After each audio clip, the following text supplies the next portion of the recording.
Test 2. You will hear a number of different recordings and you will have to answer questions on what you hear. There will be time for you to read the instructions and questions, and you will have a chance to check your work. All the recordings will be played once only. The test is in 4 sections. At the end of the test, you will be given 10 minutes to transfer your answers to an answer sheet. Now turn to Section 1.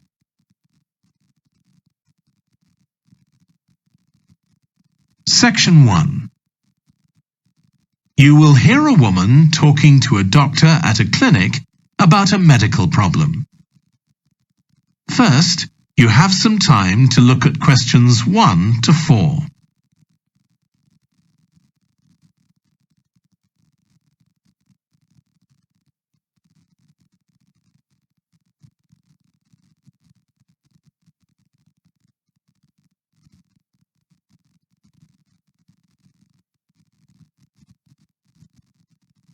You will see that there is an example that has been done for you.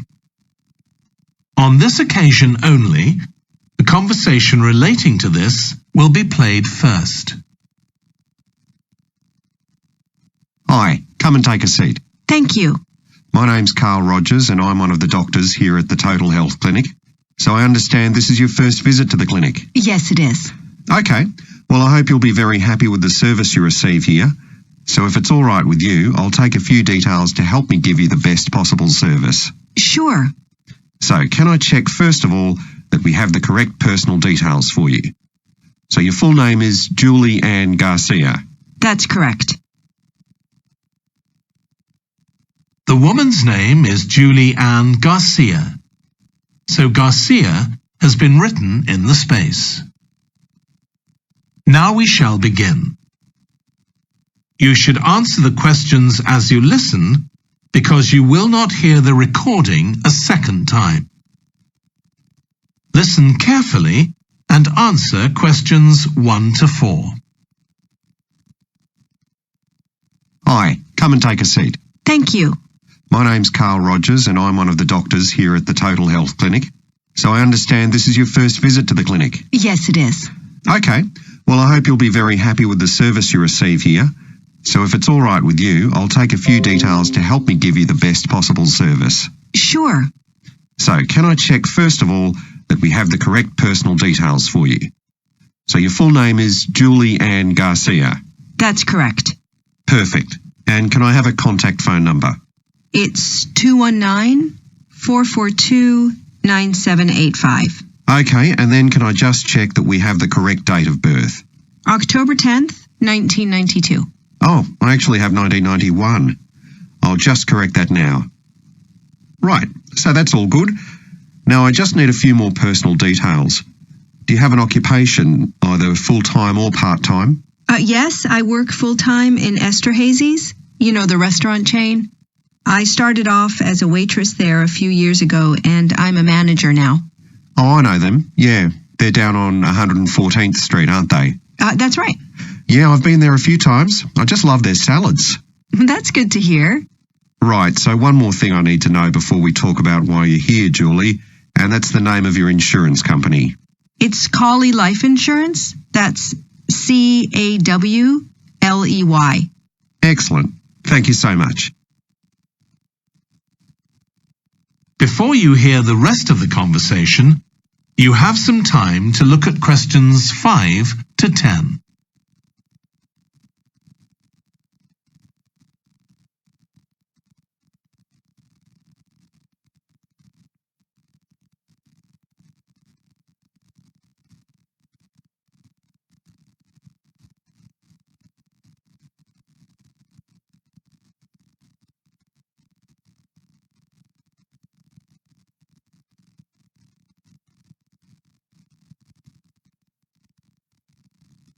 Now listen and answer questions 5 to 10. Now, Julie, let's look at how we can help you. So tell me a little about what brought you here today. Well, I've been getting a pain in my knee, the left one.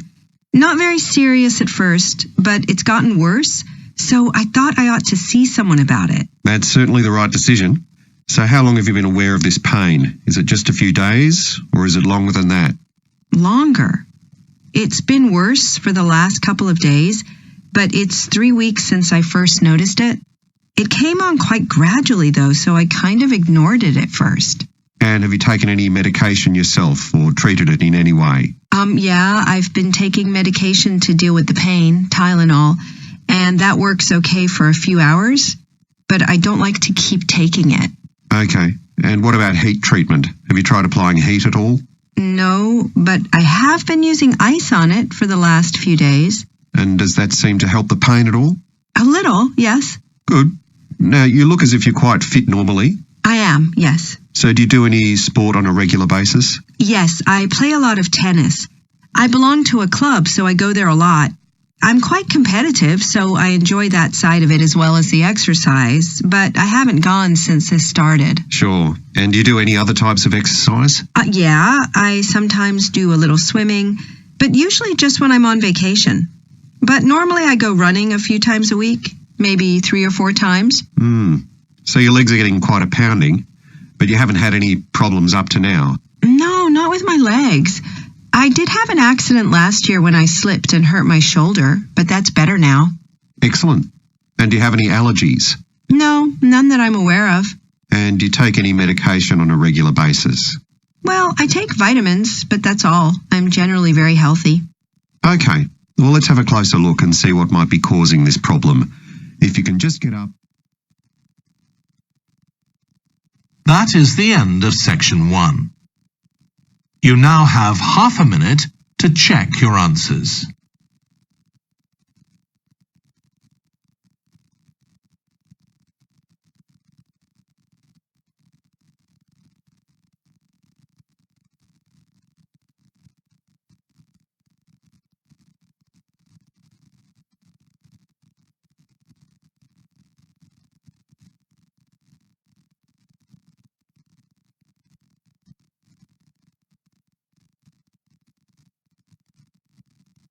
Now turn to section 2. Section 2. You will hear a guide talking to a group of tourists who are about to visit an English castle. First, you have some time to look at questions 11 to 15.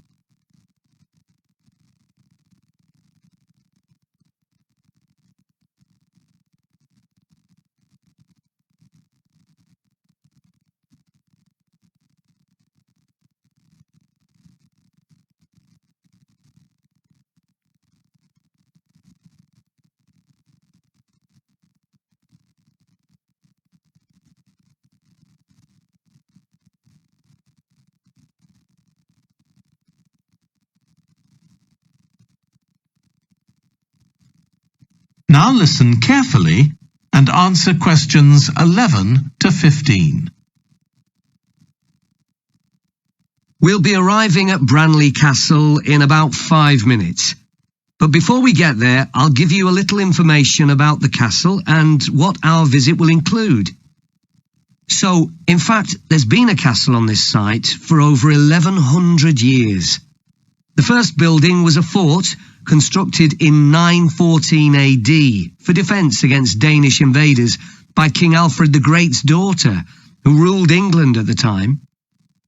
In the following century, after the Normans conquered England, the land was given to a nobleman called Richard de Vere, and he built a castle there that stayed in the de Vere family for over 400 years. However, when Queen Elizabeth I announced that she was going to visit the castle in 1576, it was beginning to look a bit run down. And it was decided that rather than repair the guest rooms, they'd make a new house for her, out of wood, next to the main hall. She stayed there for 4 nights, and apparently it was very luxurious. But unfortunately, it was destroyed a few years later by fire. In the 17th century, the castle belonged to the wealthy Fennis family, who enlarged it and made it more comfortable. However, by 1982, the Fennis family could no longer afford to maintain the castle, even though they received government support, and they put it on the market. It was eventually taken over by a company who owned a number of amusement parks. But when we get there, I think you'll see that they've managed to retain the original atmosphere of the castle.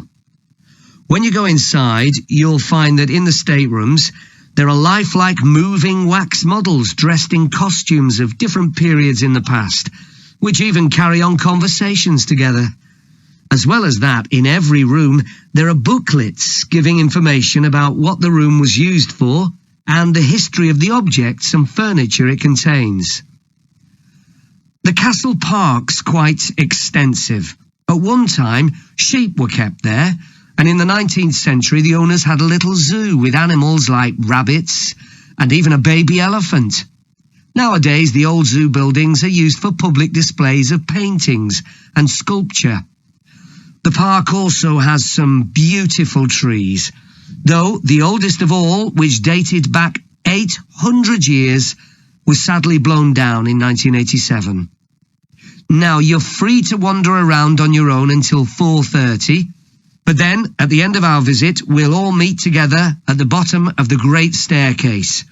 We'll then go on to the long gallery, where there's a wonderful collection of photographs showing the family who owned the castle 100 years ago having tea and cakes in the conservatory. And we'll then take you to the same place where afternoon tea will be served to you.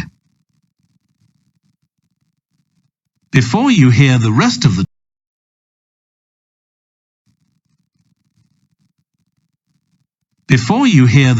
the talk, you have some time to look at questions 16 to 20.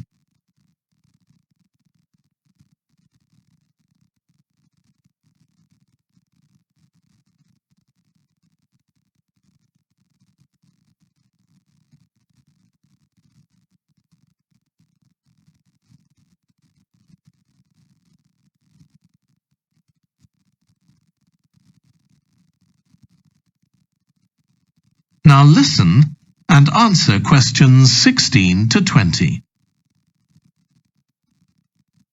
Now, if you can take a look at your plans, you'll see Branley Castle has 4 towers joined together by a high wall, with the river on 2 sides. Don't miss seeing the Great Hall. That's near the river in the main tower, the biggest one, which was extended and redesigned in the 18th century. If you want to get a good view of the whole castle, you can walk around the walls. The starting point's quite near the main entrance. Walk straight down the path until you get to the south gate, and it's just there. Don't go on to the north gate. There's no way up from there. There'll shortly be a show in which you can see archers displaying their skill with a bow and arrow. The quickest way to get there is to take the first left after the main entrance and follow the path past the bridge. Then you'll see it in front of you at the end. If you like animals, there's also a display of hunting birds, falcons and eagles and so on. If you go from the main entrance in the direction of the south gate, but turn right before you get there instead of going through it, you'll see it on your right, past the first tower. At 3 p.m, there's a short performance of traditional dancing on the outdoor stage. That's right at the other side of the castle from the entrance and over the bridge. It's about 10 minutes walk or so. And finally, the shop. It's actually inside one of the towers, but the way in is from the outside. Just take the first left after the main entrance, go down the path and take the first right. It's got some lovely gifts and souvenirs. Right, so we're just arriving. That is the end of section 2.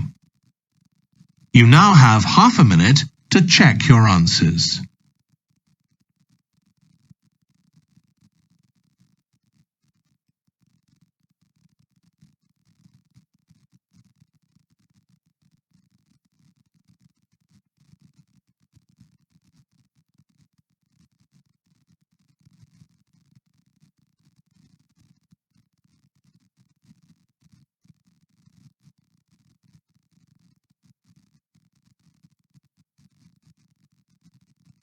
now turn to Section 3.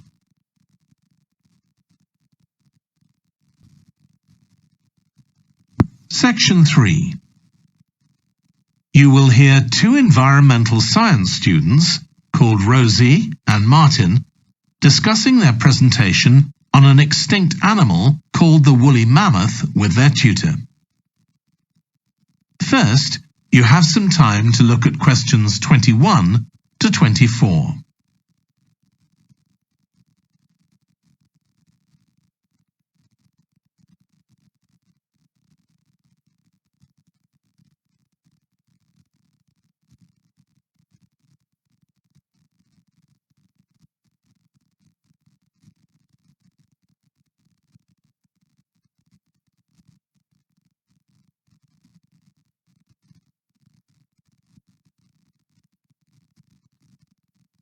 Now listen carefully and answer questions 21 to 24.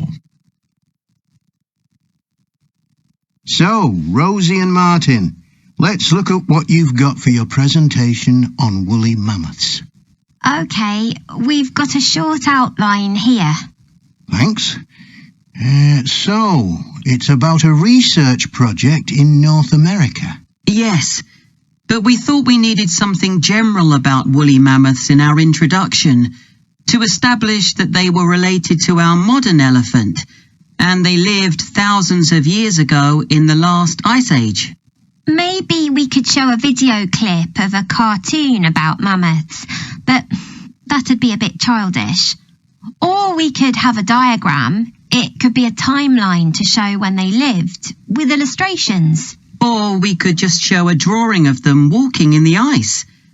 No, let's go with your last suggestion. Good. Then you're describing the discovery of the mammoth tooth on St. Paul's Island in Alaska and why it was significant. Yes, the tooth was found by a man called Russell Graham. He picked it up from under a rock in a cave. He knew it was special. For a start, it was in really good condition, as if it had been just extracted from the animal's jawbone. Anyway, they found it was 6,500 years old. So why was that significant? Well, the mammoth bones previously found on the North American mainland were much less recent than that, so this was really amazing. Then we're making an animated diagram to show the geography of the area in prehistoric times. So, originally, St. Paul's Island wasn't an island. It was connected to the mainland, and mammoths and other animals, like bears, were able to roam around the whole area. Then the climate warmed up and the sea level began to rise, and the island got cut off from the mainland. So those mammoths on the island couldn't escape. They had to stay on the island. And in fact, the species survived there for thousands of years after they'd become extinct on the mainland. So why do you think they died out on the mainland? No one's sure. Anyway, next we'll explain how Graham and his team identified the date when the mammoths became extinct on the island.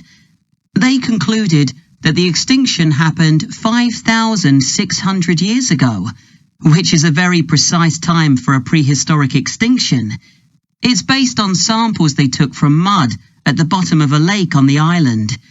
They analysed it to find out what had fallen in over time, bits of plants, volcanic ash, and even DNA from the mammoths themselves. It's standard procedure, but it took nearly 2 years to do. Before you hear the rest of the discussion, you have some time to look at questions 25 to 30.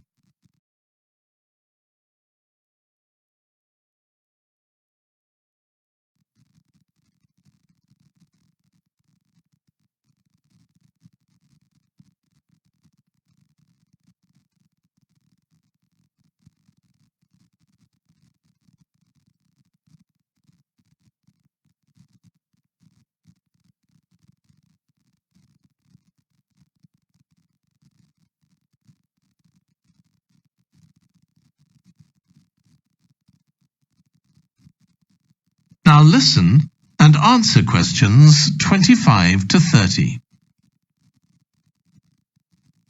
So why don't you quickly go through the main sections of your presentation and discuss what actions needed for each part?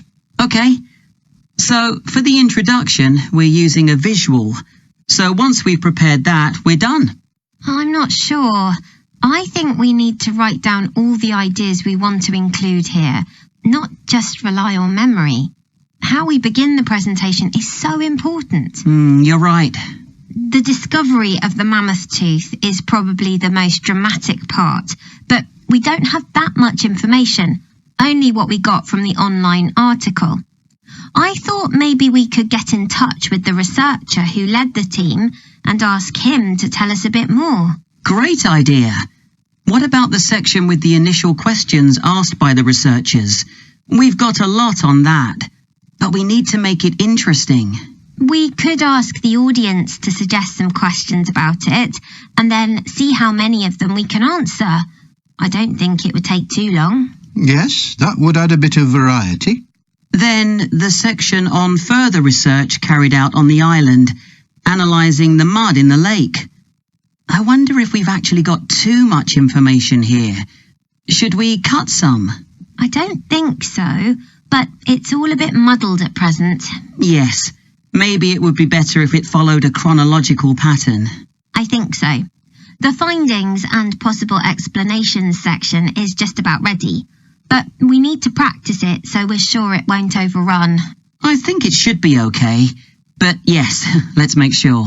In the last section, relevance to the present day, you've got some good ideas, but this is where you need to move away from the ideas of others and give your own viewpoint.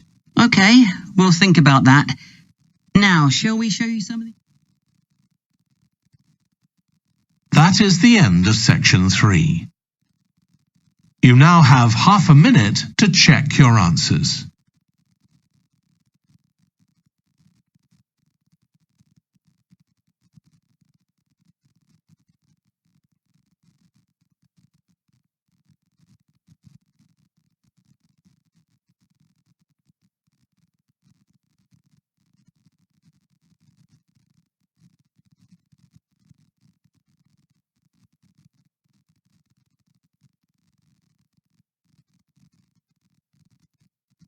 Now turn to section 4.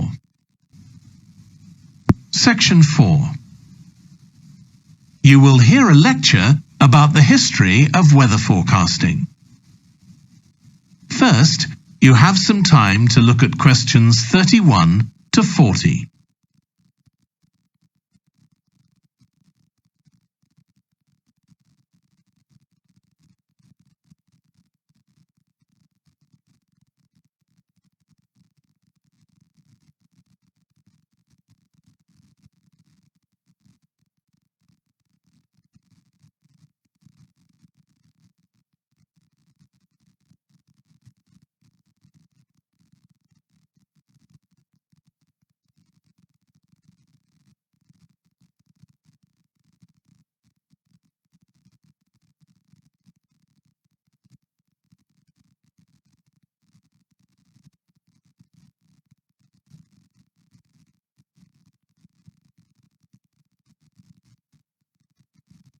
Now listen carefully and answer questions 31 to 40. In this series of lectures about the history of weather forecasting, I'll start by examining its early history. That'll be the subject of today's talk. Okay, so we'll start by going back thousands of years. Most ancient cultures had weather gods, and weather catastrophes, such as floods, played an important role in many creation myths. Generally, weather was attributed to the whims of the gods, as the wide range of weather gods in various cultures shows. For instance, there's the Egyptian sun god Ra, and Thor, the Norse god of thunder and lightning. Many ancient civilizations developed rites such as dances in order to make the weather gods look kindly on them. But the weather was of daily importance. Observing the skies and drawing the correct conclusions from these observations was really important. In fact, their survival depended on it. It isn't known when people first started to observe the skies, but at around 650 BC, the Babylonians produced the first short-range weather forecasts based on their observations of clouds and other phenomena. The Chinese also recognized weather patterns, and by 300 BC, astronomers had developed a calendar which divided the year into 24 festivals, each associated with a different weather phenomenon. The ancient Greeks were the first to develop a more scientific approach to explaining the weather. The work of the philosopher and scientist Aristotle in the 4th century BC is especially noteworthy, as his ideas held sway for nearly 2,000 years. In 340 BC, he wrote a book in which he attempted to account for the formation of rain, clouds, wind, and storms. He also described celestial phenomena such as halos, that is, bright circles of light around the sun, the moon, and bright stars, and comets. Many of his observations were surprisingly accurate. For example, he believed that heat could cause water to evaporate, but he also jumped to quite a few wrong conclusions, such as that winds are breathed out by the earth. Errors like this were rectified from the Renaissance onwards.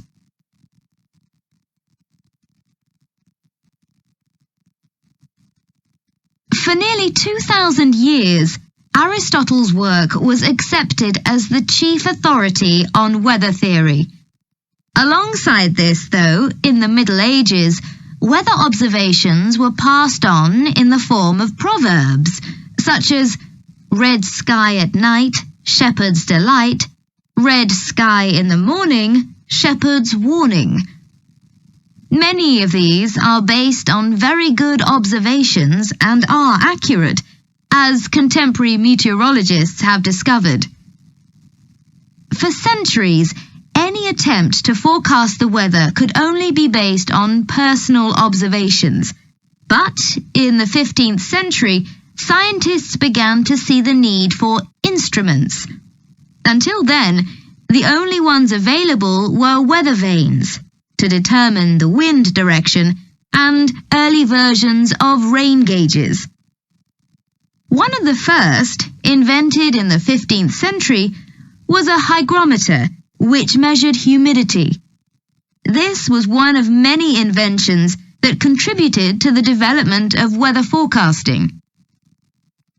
In 1592, the Italian scientist and inventor Galileo developed the world's first thermometer. His student Torricelli later invented the barometer, which allowed people to measure atmospheric pressure. In 1648, the French philosopher Pascal proved that pressure decreases with altitude.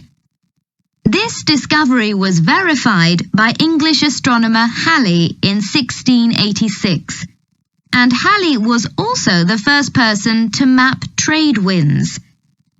This increasing ability to measure factors related to weather helped scientists to understand the atmosphere and its processes better, and they started collecting weather observation data systematically. In the 18th century, the scientist and politician Benjamin Franklin carried out work on electricity and lightning in particular, but he was also very interested in weather and studied it throughout most of his life. It was Franklin who discovered that storms generally travel from west to east. In addition to new meteorological instruments, other developments contributed to our understanding of the atmosphere. People in different locations began to keep records, and in the mid-19th century, the invention of the telegraph made it possible for these records to be collated. This led, by the end of the 19th century, to the first weather services. It was not until the early 20th century that mathematics and physics became part of meteorology, and we'll continue from that point next week. That is the end of section 4. You now have half a minute to check your answers.